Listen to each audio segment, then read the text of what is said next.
7 o'clock. Today's news. Today's news. Wind whip LA fires. Let's get out of here.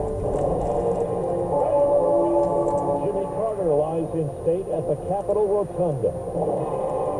Drama just before takeoff. Grab the emergency door, rip it off. Good morning. I'm Steve Kathan with the CBS World News Roundup. It's a terrible, frightening scene in the Los Angeles area. 30,000 people have been forced out of their homes by destructive wildfires that have been fueled by fierce Santa Ana winds. Our CBS News team coverage begins with correspondent Jonathan Vigliotti in Malibu. Come on, guys. Go. Our own CBS News crew escaped flames as the fire grew to encompass the whole town. Governor Gavin Newsom urged residents to heed evacuation orders. Listen to these evacuation orders. We've all been to memorials. I've never been to a memorial for a building. Throughout the night, flames threaten landmarks like the Getty Villa. My heart is in my throat. Great, but that doesn't stop this wind. In all of my years covering wildfires, I have never seen anything quite like this. I mean, home after home in iconic Malibu destroyed. There are more homes on fire than men and women that can get to them. CBS's Chris Van Cleve has more on another big fire in Pasadena. You can hear the screams there. This was a family that got an evacuation order, and the evacuation orders come, leave now. It's terrifying for families in this area and across the Southland who have been told to get out. Also, frightening moment, a retirement community here in Pasadena. They brought in any vehicle they could find, city bus, SWAT vehicles, to get folks out of this retirement home that was in the potential path of the fire and to somewhere safe.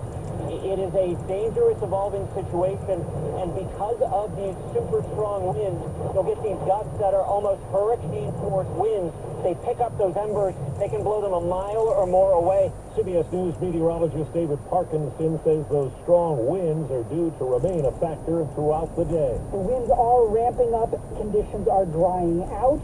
This is the worst possible combination for fighting fires. President-elect Trump has asked the U.S. Supreme Court to pause criminal proceedings in his New York hush money case now that an appeals court denied his bid to halt Friday's sentencing. As we hear from CBS's Caitlin Huey-Burns, Trump yesterday did not rule out the use of military force to expand U.S. territory once he takes office.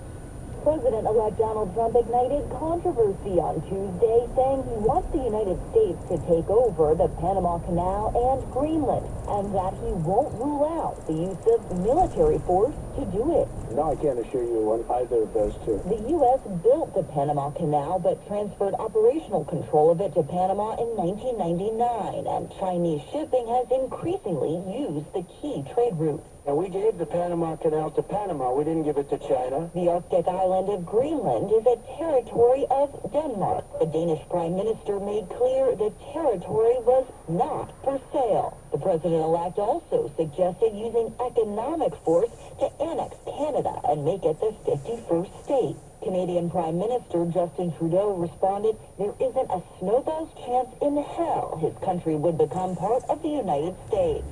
CNN reports Trump is considering declaring a national economic emergency to pave the way for his planned tariffs.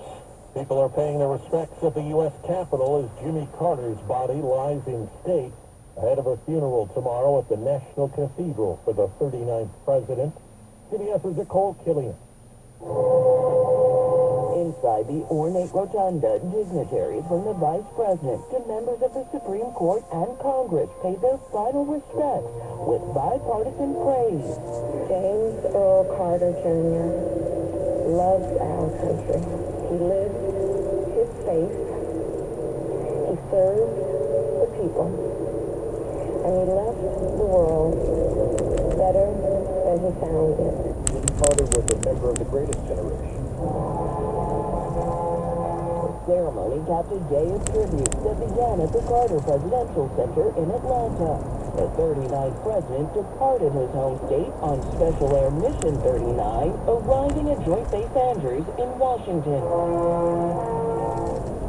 5 minutes after the hour.